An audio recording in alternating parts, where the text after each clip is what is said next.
So today, we're going to dive into the core ideas from the book Sprint by Paulo Caroli and Mary Provinciatto. And what's great about this book is that it's not just some dry manual. It's a real story about what it actually takes to turn a bunch of individuals into a genuinely great team. And that's really the big promise of the book, isn't it?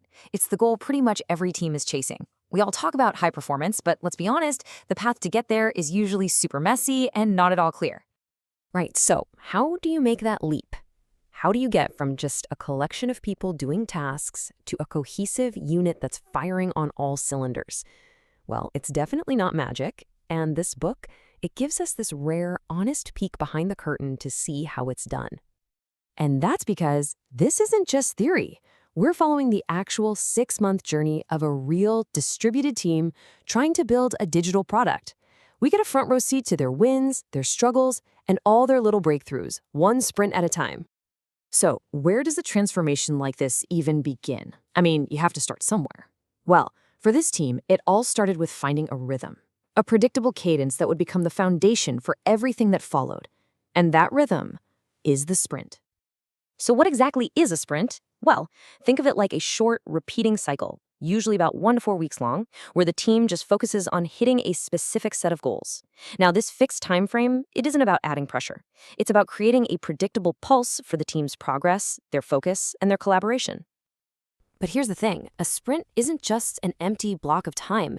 It's actually structured by these 4 key meetings you see here. You kick things off with planning to decide what you're going to build. Then you have daily scrums to make sure everyone's aligned. At the end, there's a review to show off what you built. And finally, a retrospective to ask, okay, how do we get even better? This little cycle right here, this is the engine that drives continuous improvement. And this is where it gets interesting, because this is where theory smacks right into reality.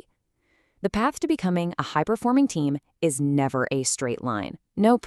It's full of all these unexpected problems that, honestly, you're just not going to find in a textbook. Let's take a look at one of the team's first really big hurdles.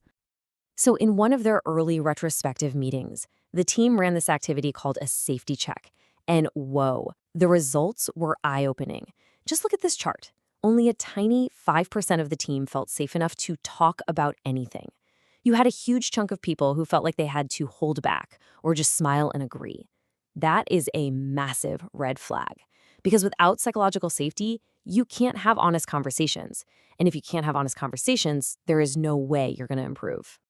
But the really crucial part is what they did next. They didn't just look at the data and move on. No, they stopped. They threw out their whole planned agenda for that meeting and decided to tackle the elephant in the room, this lack of safety. And that was a major turning point. The moment they decided to work on the team itself, not just on the product. And this slide right here shows the direct results of that tough conversation. They ran the safety check again at the very end of the meeting. I mean, look at that difference. The number of people who felt they could talk about anything shot up from just 5% to a full 50%. This wasn't because of some new tool or process. This was about building trust. This is what real, measurable progress looks like. Now, of course, building trust is absolutely essential, but high-performing teams also need some practical tools in their toolbox, right? They need things to make their work effective and keep the quality high. So they didn't just talk about their problems, they actually built simple systems to solve them.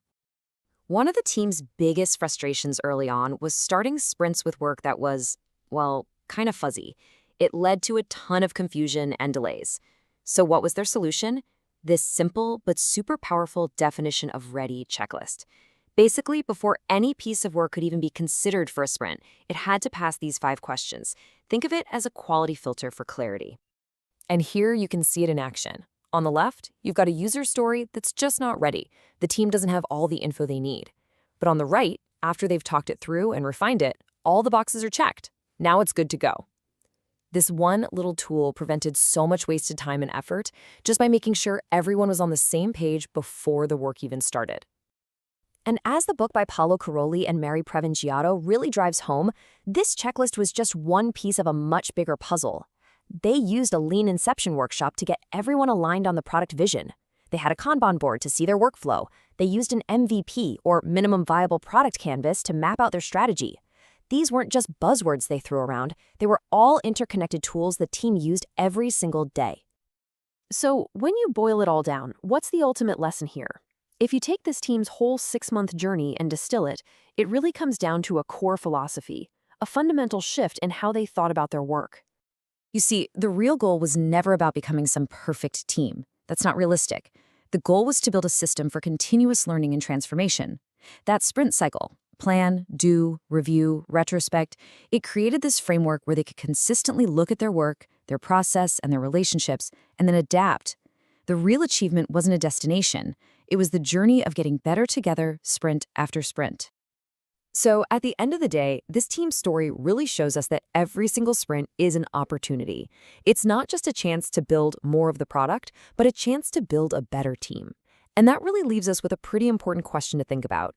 What will your team learn in your next sprint?